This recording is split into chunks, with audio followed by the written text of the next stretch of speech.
BRS నాయకులు అధికారం కోల్పోయిన తర్వాత కన్స్ట్రక్టివ్ అపోజిషన్ లాగా కాకుండా డిస్ట్రక్టివ్ అపోజిషన్ లాగా వారిని వారే డిస్ట్రక్షన్ చేసుకుంటున్నారనే సంగతి మర్చిపోయారు.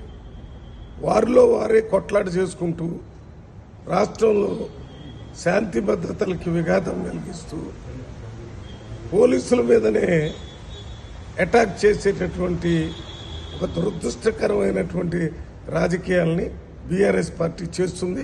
దాన్ని తీవ్రంగా ఖండిస్తున్నాం. ఈ రకంగా చేయటం వల్ల ఐటీ కంపెనీలు కానీ ఇండస్ట్రీస్లు కానీ ఇన్వెస్టర్స్ కానీ హైదరాబాద్కు రావడానికి భయపడే పరిస్థితిని చేస్తున్నారు.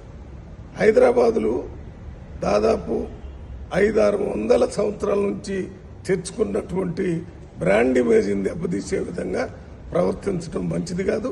రాజకీయాల్లో వేడి చేయాలా. కాంగ్రెస్ పార్టీ 10 సంవత్సరాల అపోజిషన్లో ఉంది.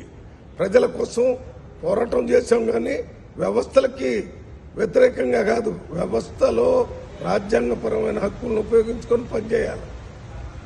మేమేదో కొట్లాట చేసి లేకపోతే పోలీసుల మీద అటాక్ చేసి వాళ్ళ ఇంటి మీద దాడి చేస్తాం, వీళ్ళ ఇంటి మీద దాడి చేస్తామంటే ఇది మీరు 10 సంవత్సరాలు చేసినటువంటి పనులు మర్చిపోలేదు. ఇంకా ప్రజలు 10 సంవత్సరాల్లో మీరు ఎంతమంది కాంగ్రెస్ పార్టీ ఎమ్మెల్యేలని టీడీపీ ఎమ్మెల్యేలని తీసుకున్నారు.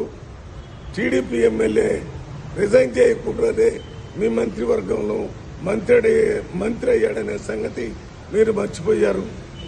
మీరు మాట్లాడే అన్ని ఎట్లున్నాయంటే దెయ్యాలు బయటకు వచ్చి వేదాలు వల్లించినట్టుగా ఉంది. ఇప్పటికైనా వీటిని ఆపి కన్స్ట్రక్టివ్ అపోజిషన్ లాగా ఎక్కడైనా ప్రభుత్వం తప్పు చేస్తుంటే ప్రజల తరపున అది ప్రభుత్వం దృష్టికి తీసుకుని రండి, ఒత్తిడి చేయండి. మీరు కావాలంటే ఇందిరా పార్క్ దగ్గర ధర్నా చౌకులు ఉన్నాయి. ఎక్కడంటే అక్కడ మీరు మాట్లాడేటటువంటి అవకాశం ఉంది. వీటన్నిటిని వదిలిపెట్టి కొట్లాట్ల లేకపోతే దాడులు చేయటం ఈ సంస్కృతిని వెంటనే ఆపాలని డిమాండ్ చేస్తున్నాం.